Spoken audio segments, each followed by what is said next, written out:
comment. Got a great show. Happy Valentine's Day to everybody. So Mario, you just put a post up recently. Tell us about that. We're kind of the focus of what we're going to look at today. Well, first, I just want to thank everybody for joining us. Happy Valentine's Day to you and to your loved ones. And really just hope that you have a great, great day with your wife, with your husband, with your kids. And so what we're doing today is our second Facebook Live event. And so we're still working out our kinks, but we really just appreciate your presence here with us, and those of you who are going to be listening to us or watching this afterwards. Again, just really grateful that you're with us today. So, Valentine's Day, faith and marriage, does it all go together? The answer is yes. What are we going to be focusing on for today? There's this narrative that goes around that says that romance dies after you get married. Right. Like, so all of a sudden you've got all this excitement, the wedding day, and then you almost see people in the background like, enjoy it while you can, while it lasts, because it's gonna go quick. That's it. The honeymoon is over. It's over. And romance has left the building. Romance has left the building. And so I bet you some people are afraid to get married because they're like, well, I don't want this to ever go away. Well, I think that is part of the push, is that boredom becomes the expectation. Marriage is just a ball and chain, I should say. And so all those hardships that kind of get thrown at us are just expectations that I just don't know if they're real. Now, I will say, of course, being a grown-up is hard, and there are real responsibilities with being married. Really hard. Not like hard. It's really hard, man. But man, I really just want to poke holes at this narrative that romance dies after you get married. It's based, I think, some of it, and I want to hear, because I loved your blog that you wrote. Thanks. And the thing about the again, poking holes in it, and it's frustrating because it's based off this idea that like we're just letting the winds of emotion drive us wherever we want to go. And we just latch on to those emotions, and if they die, well then love must be gone. And if I no longer like what I'm doing, then I just go quickly leave and find something else, because I'm looking for that emotion to always be my North Star or my guiding light in life. And I don't know if anybody's actually really tried that for too long, because it doesn't work. Like letting your emotions guide you, it leads you into misery, it leads you into confusion, leaves you frustrated, leaves you empty. It's not a good place for us to be always guiding our light in emotions. Well, sure, yeah, because emotions come and go. Now, where there is truth, of course, to the statement that passion dies after marriage, is that there are ebbs and flows in a relationship. Yes. And every relationship always has that honeymoon stage, that initial kind of attraction and fire, and then there's a little bit of a dying down, and then if you make the right decision and the right choices in life at that 5 to 7 year mark, then things can continue to move forward in your marriage. So, question for you. Yes, sir. In general, how do you and Elise find this balance of romance, of joy with family life and the challenges of raising kids? I mean, that's a big question, right? And that's a lot. And I know Elise isn't here to answer also, exactly, so this is just coming from you. There's two sides to every story, right? So I think the thing that touches on is that the idea that it's just busy. Like there's a lot of things going on. There's a lot of things, especially with us. We have 5 children. The oldest is in high school. The youngest is in pre-K 4. There's just a lot of responsibilities. There's a lot of things happening just on that level. Then there's the house, the grass that needs to be cut, the bills that need to be paid, the dishes that need to be cleaned again, the laundry that keeps piling up into that laundry room. And there's all these things. And then there's just time for us to be able, when we get the chance to talk, sometimes it's late and we're exhausted and we're tired and we're like, can we just sit down and just watch a movie? We'll talk tomorrow. And it's just exhausting, right? And so what do you do when you feel like you're being overwhelmed by all the things of the to-do? And I think what we're trying to do to kind of answer your question is that being intentional in our relationship. We have to not let the schedule overwhelm us or control us. We have to take control of that schedule, and we have to make sacrifices. We have to invest in that time to be able to be together. I don't know if this kind of fits, but like I noticed, like with my girls, like there's just times where my 2 oldest, they share a room together, and sometimes there can be conflict between the 2 of them, right? And what I notice sometimes is that like they sleep in the same room, they do chores together, we pray together as a family. But there's just times where they need to just play together, just the 2 of them like they used to when they were little. And I want to make space and give them an opportunity to do that. And I think that can help build their relationship instead of it just being this kind of taskmaster relationship of you clean that side of the room, I'll clean that side of the room, you offload the bottom shelf of the dishwasher, I'll offload the top shelf of the dishwasher, and they need to spend time together and just enjoy each other being sisters. And I guess in the same kind of way, like as spouses, I need to kind of like just put away my daddy hat for a moment, my work hat, my organization hat, my honeydew hat, and just be husband and let her be wife and be present. Yeah, that's it, man. Because when you are married, you have different hats and you have a lot of different roles, even within this relationship. Where we're husband and wife, sure, but we're also parenting and we have a business together or have to be involved with other volunteer opportunities. So in terms of conversation, there's 1,000 things that we could be talking about at any moment. And unfortunately, but again, it's busy. The topic of conversation tends to be the surface level things or the most immediate pressing things. Just the tasks. I just got to run through the tasks. I just got to get the stuff done. And then we forget, or what happens, which is even worse, is that I think that sometimes we just take her for granted. Now, I can only talk for myself as a husband, and I know we're husbands here, so our wives are here. So speaking from my own perspective, that there are times where because we get so comfortable working together, so to speak, and knowing our lanes and having defined those lanes, that it's very easy to take her for granted. And I think once you start doing that in a relationship, you're on a path where you're going down the way against romance or against love. I feel that because deep down I don't want to take advantage, right? I don't want to do that. But I feel like sometimes then might be my task-oriented self, where I'll sit there and I'll think, okay, I really want to spend time with the Lees. I really want to spend time with the kids. I really want to spend time with God in prayer, but I got to get these things done. And if I don't get these things done, then I'm not going to be present in those relationships. So I'll go to my to-do list, grab my pen and go one after the next. But what ends up happening is that as soon as I check one box, there's another box. And there's always something on that to-do list. And so I don't mean to take advantage of them, but I'm like, but just if you could just wait just a little bit longer, I'll be right there and we can have fun and we can hang out.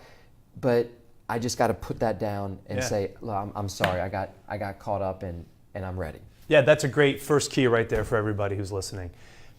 Put the to-do list down. I don't even know if I just said that right. Put the to-do list. I'm having a hard time right now. Put it down. Sometimes you just need to set it aside and focus on the present moment. And don't let everything pass you by. Put the to-do down and put the be present. Put the be present.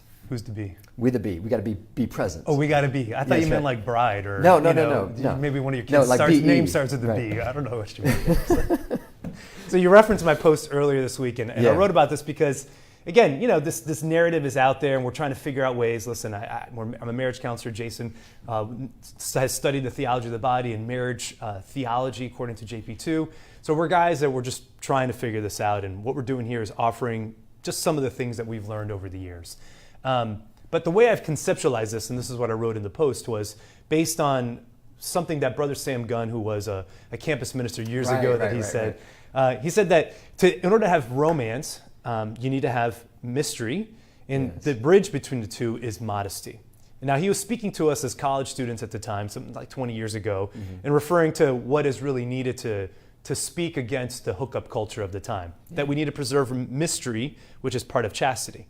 But as I thought about that, and what I wrote in the post, is that the problem is almost the opposite, where for young kind of college students or hookup culture, the concern is not preserving modesty, where here, though, the concern is not preserving mystery. And that when you've been married with somebody for a long time, it's really easy to say, I have got them figured out. It's really easy to stop having conversations that help me understand her heart. It's really easy to focus on just the tasks like we were talking about earlier. And when we do that, we take her mystery for granted. And when we feel that we have figured her out, or that there is no more mystery left to pursue, then there is no romance. Because romance is that fundamental disposition of the heart where I am actively trying to pursue and understand and figure out who you are as a person. And it's not the mystery of like a Sherlock Holmes, right? It's this mystery to behold. I mean, we look at like in our faith, we have the mysteries in our faith, and they're not problems to be solved. The Trinity is these this perfect communion of persons that we're called to enter into, to dive into. And I think that's right. Like we're sitting here where we can easily take advantage and miss the boat on something deeper and more beautiful than what we can just try to like figure out X, Y, and Z. But we need to realize that who our beloved is in Christ and the mystery that she is, and to appreciate who she is and how she lives her life and how the mystery is unfolded every day anew in her life. Now, when we were talking before we did this, you said that you've been listening to a little Fulton Sheen. So, oh, goodness. What's the good Archbishop got to say about all of this? I highly recommend Archbishop Fulton Sheen. A lot of great websites that promote his work. Obviously, YouTube is a great one you can go to and listen to a lot of his earlier works and then talks that he gave.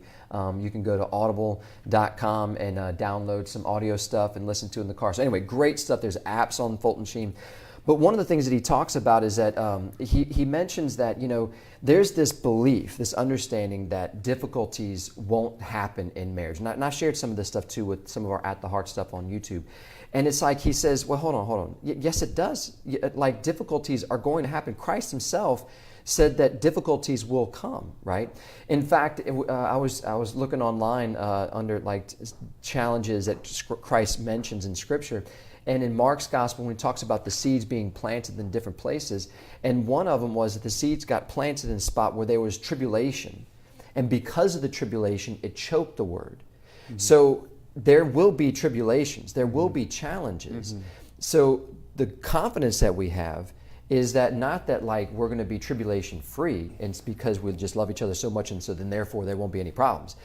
The truth is that there will be problems, there will be tribulations, but because of the love of Christ, we can overcome these things, and that we won't be weighed down by him. So, and I was trying to think of another way of like, it would be crazy if someone enters to become a soldier and then gets surprised, like, why am I on the battlefield? Where did this come from? Like, I didn't sign up for this. I'm like, well, yeah, you did. You signed up to be a soldier, and soldiers fight battles, and so you're on a combat field, so don't be surprised, right?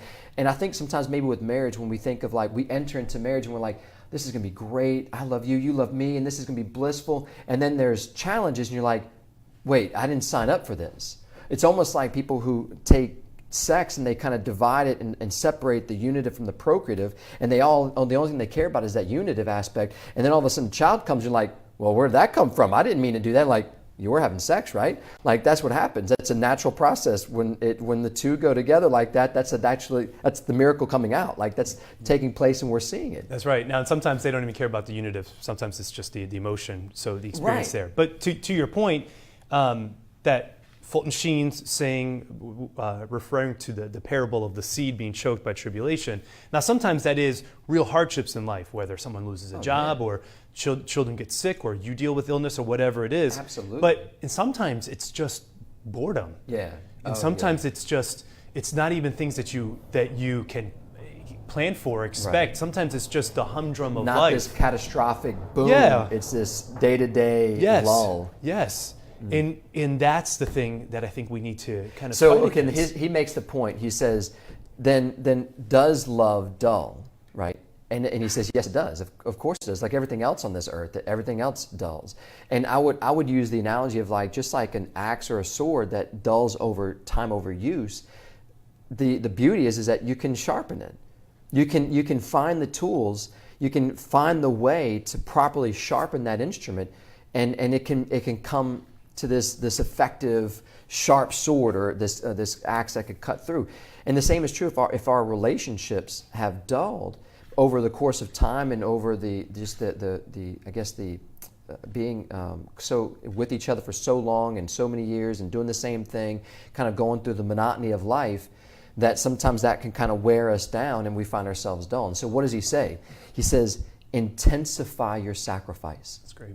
He says, intensify your sacrifice through the heat of sacrifice and the flame of sacrifice, that we will be brought anew. And that's the hope that we have. The hope that we have is that when we experience dullness, that this isn't, he says there's two types of dryness when this happens. One dryness will take place and it will rot the soul. He says the other one is a ripening. because that will happen through the dryness. So through the dryness, there's a ripening that God is calling out in these challenges, whatever it is, whether it's some catastrophic event that took place, a sickness, an illness, some kind of a moral thing that happened within the family, within the couple, or just like you're saying, the day-to-day, like, this is boring. Whatever it is, Christ is with us. And Christ is calling us in these moments of struggle to call us out to something deeper, to remind us that the love that we have on this earth is not just for here, but it is leading us on. Fulton Sheen says, love is God's love on pilgrimage, meaning that it's meant to awaken us, to remind us that we don't have it all here. And we're not meant to, because if we did, we wouldn't want to move anywhere. Right. He's calling us on. He says it's like, love is not a snare, he says. God is not mocking us with love. It's like this divine come on. He's calling us in our hurts, in our struggles, in our boredom, in all these things. He's saying, come to me, all you who labor, all you who feel dull and find life boredom. He says, take my yoke upon me and learn from me. He's got something so powerful, and that's the beauty and the power that we have in spouses. Yeah, no, it's phenomenal. And I think when I heard the word sacrifice, what I think is connecting back to what you just said earlier about putting the to-do list down. Oh, yes. That's a sacrifice. Yes. When you intentionally choose to put your wife and your kids, but let's focus on the spouse right now. When you put your wife in front of the other things, when you say it is more important for us to have 15 minutes drinking a glass of wine at the end of the day than it is for me to get one more thing done. Oh my goodness, yeah. Or it's more important for us to be able to have this moment where we can just sit and watch Netflix together or a show together, even if it's a show that she wants to watch. Right. I'm sacrificing the show that I want to watch so that I can have time with her. Now again, that doesn't mean every single day. I'm not saying that every day you have to always be bending over, but hopefully if there's an intentionality in a movement to make those daily little sacrifices, and she is reciprocating that also, those are just the little ways that one keeps romance and the flame of love alive, even in the midst of the hodrum of life. And I love what you said, because how you're telling it, how you're explaining it, it's you're making it sound like this is possible. We can do this. It's completely possible. And it's See, almost, we're not talking about like going on vacation every week, right? Right. Or, I got to go to Colorado every week to find romance, If man. we can I get got to out go on that to cruise Bora every Bora, single week, it's man. gonna be That's great, it. you Well, know? of course it'd be fun. Right. Who wouldn't have a good time taking a private jet out to Napa Valley every weekend? Absolutely. That's just not feasible in my situation. I don't know No, about no, you. no, I absolutely don't know not. where you're at, but in my life, that's just not possible. No, So you got to absolutely find not. it in the little ways You do. that we experience life. You know, it reminds me back in my former days of being a personal trainer. You know, people would come into the gym with all kind of different goals, whether they wanted to get stronger, they wanted to lose weight. The doctor told them that they needed to lower their cholesterol, and so they came in, and maybe that ideal of their goal of healthy, this healthy lifestyle, and this weight or this strength that they see that's so far away. It can be like, but I'm not there, and I'm not even close to being where I want to be or where I'm being asked to be. And it's almost like it's unattainable. There's no way that I could get that and make that happen in my life. It might work for you. You must have some amazing gene that makes it work for you, but it's not working for me. And that is a lie from the pits of hell. Yeah. Like, that if we just take that step, one day at a time, make that small sacrifice, 10 minutes here, 15 minutes here. Like again, using the workout analogy, just making little sacrifices, cutting out soft drinks, getting up earlier, maybe doing 10 minutes, maybe the next week doing 11 minutes. You know, just building something. Your body responds to this. So too will our relationship respond to it. If we say, as you're saying, take these just little steps closer to God, closer to each other. Now, what happens when we first date is that we're getting to know one another, right? Not you and me. I'm just doing this right now. So, but when you're dating, I'll do it this way. How about there's my spouse? So we'll put Kristen right here. Okay. Kristen's there. When I'm dating Kristen, Kristen. we're going out. We're to the just show. getting to know one another. In that phase, what do? You go out. You do something fun. You try to understand what movies she likes, or does she want to go to that parade or to that fair or to do that fun thing, and you're trying to do all these different activities and adventures and different things together. You're trying to know what it is that she likes and who she is, and you're having conversations about who her family is and what her favorite movies are and what her favorite songs are. Yes. And then at some point, like those type of conversations just stop. Yeah. And I know you joke about this on the marriage retreats that we do for Faith and Marriage. Saturday night, you do the newlywed and not so newlywed game, where as you play the game and you have the couples ask these questions, what you have found is that often Yes. the newlywed couples are the ones who do better at this trivia game than the married couples. That's right. Why do you think that is? Well, it's so true. Like I would say almost at the minimum level, 8 out of 10 times, it's going to be the younger married couple, not necessarily in age, but the couple that has been Right. married the short amount of time. They've got this down. They know so much. And I think, to point out, I think maybe some of the answer is what we were talking about, what you were mentioning earlier, is that we just get so familiar with the other person and we think we figured them out. Like, like let's say my wife, her favorite flower, let's say, is this, whatever. And then, but maybe over the course of some years, she doesn't like that flower anymore. And and it's okay that she wants to change her mind. And it's not an assault on me for, having at one time known it but not know it now. That just means that I got to stay up to date. Like I can't be mad like if I'm in whatever profession and they're asking me, hey, you need to go do continuing education. It's like, no, I got my degree, I'm good. Like that's not a good business model. Like you want to stay on the cutting edge. Same is true. We got to be on the cutting edge, meaning that we need to be humble to the point that we realize that we don't have it all figured out. I was giving a talk one time and there was a couple in the front row married for over 90, they were in their 90s, married for, I don't know, maybe 70, whatever. 60. Married for I know, 90 that's a long years. time. That's Holy a record schmoly. right there. But they were in their 90s and they're sitting down front row like listening to me. And I'm like, seriously, like I should be like sitting down in your seat and you need to come up here and you need to start talking. They said, no, Jason, I always feel like it's always good to continue growing in my knowledge of the faith. That's beautiful. And I'm like, oh my goodness, I want to do that. I want to be at that point where no matter, I'm always open. And that's the thing, I've got to always be open to learn something new about my wife. And even if, let's say, I've figured out years ago that I know what her favorite dessert is, I know what her favorite cake is, I know what her favorite dessert is, I know what her favorite restaurant is, I know what her favorite drink is, I know what her favorite flowers. All those things are great. But I gotta waste time. I gotta sit there and hang out and be like, hey, so what are your dreams still? Do you want to go on that dream trip to Hawaii? Is that still on the bucket list, or maybe that the trip to somewhere else is jumped and took its place? Yeah. So what we're talking about here then is having those regular conversations. Yeah. That getting to know you phase doesn't end just because you're married. No. And so what we want to encourage you, couples, is to continue to find those moments where you can talk about these things. Yes. And assessing what your favorite flower is, reassessing what your favorite song is, what your favorite movie is. Yeah. What do you want to be in 5 years? What are those bucket list items? Those are the things that couples need to continue to talk about. Yeah. Certainly you need to talk about your monthly budget, you need to talk about your kids, you need to talk about work, all those things absolutely is part of it too. But you also need to be talking about these hopes, these dreams, and these desires. And those are the things that, to use Fulton Sheen's analogy, are going to sharpen the dull love. Yeah, yes. The more that you're talking about those things, what you're doing is I'm communicating to my spouse, I love you and I'm interested in what you're interested in. And when I communicate that through my words and through my affection, I'm reminding you that you're special. Yeah. And when I remind my wife that she's special, that's what makes her heart come alive. That's right. And that's it. That Fulton Sheen, he said 2 points. He said sacrifice, and then he said to always keep in the mind that the gift of the beloved, the gift that your spouse is to you. And I'm thinking of where your treasure is, there your heart will be also. That we need to see that treasure in our spouse and lead, not allow our heart to lead us and our emotions to lead us, but allow truth and love to lead us closer. And then as we make the sacrifices, as we make the time, as we invest in this relationship, we're going to see a flowering and a deepening that we haven't seen before. And that's the thing, is that it's not about trying to capture what we had when we were first married.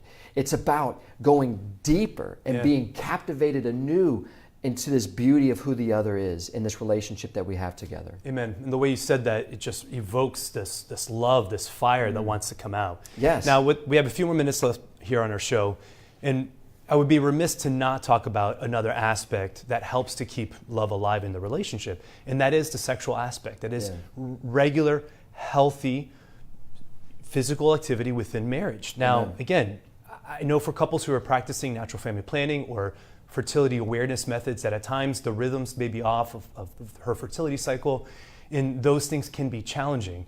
And so if that is your situation, I certainly just want to offer prayer and encouragement for you to continue to talk.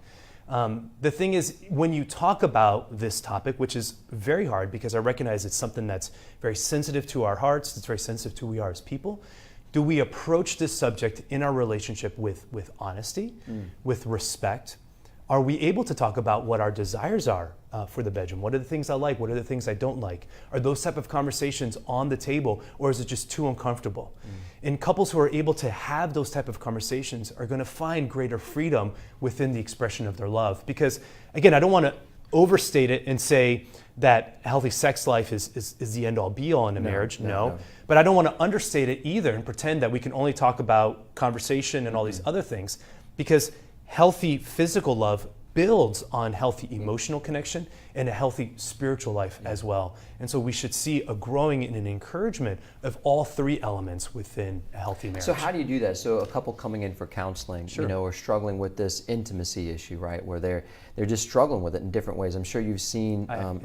What are some insights that you've gained? What are some advice that you've given that maybe, I know we're in a general audience, Sure. but just some pointers that can kind of help us have these conversations and have the freedom to have these conversations. Because I know sometimes we know when you bring up in a relationship, if let's say, my wife it feels offended by something that I've done, if she is honest with me to tell me something that I need to hear, but I have a hard time hearing it, it can quickly turn into this fight. We're like, well, you want to point this out? I'll point out, what about this? What about what you did?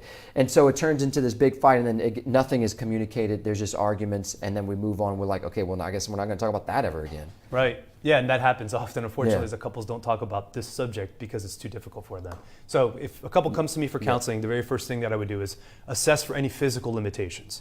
Is there ED, PE, or any issues within the woman's anatomy that are problems here? First, we have to just rule out any sort of medical, biological issues that need to be attended to by a physician. Which happens. Absolutely it happens. And if it happens in your relationship, God knows and He blesses it, and you can work within the struggles of that, and there are resources that are available to help you overcome that, even in a Catholic way. Because the church does care about you and having a healthy marriage. If that's not the case, then we do talk about what the fears are. We do talk about reasons why there isn't any engagement physically.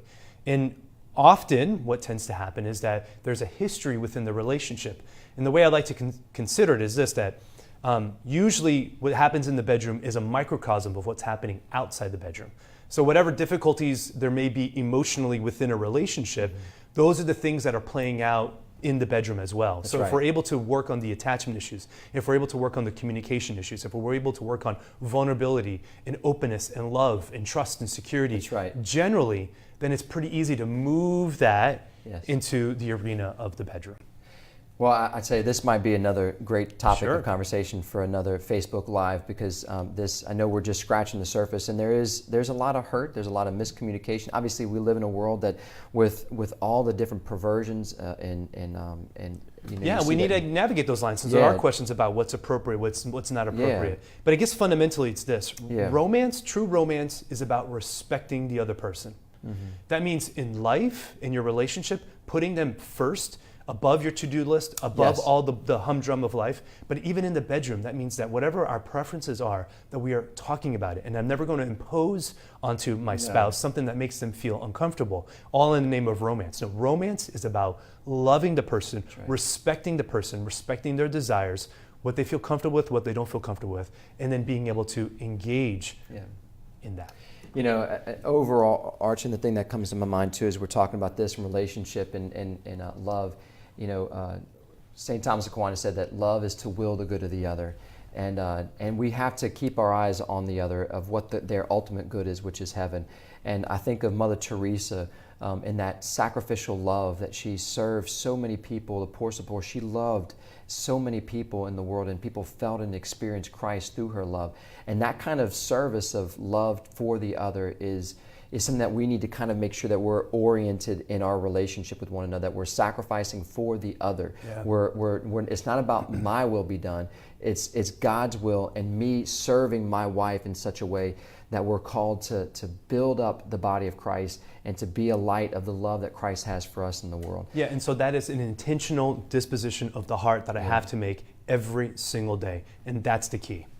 Well, Mario, great being with you. Dr. Mario is fantastic, this opportunity. I love it. And please, again, check us out online. We've got some amazing resources, praise be to God. You can check us out, Dr. Mario's latest blog regarding all that we've been talking about. Our website is faithandmarriage.org. Please check us out, social media, Instagram, Facebook, YouTube. We've got great blogs, great podcasts. Check us out and leave some comments. Let us know how we're doing. Let us know if there's any questions that you may have. We can pick it up on further episodes. Dr. Mario's got a great link that you can ask him any questions that you may have. And check us out again online, faithandmarriage.org, upcoming retreats. And we have that presentation next week. Keep us in prayer. February 20th, I think we have a packed house. We might have like one spot left. So keep us in prayer. Thanks so much, and God bless.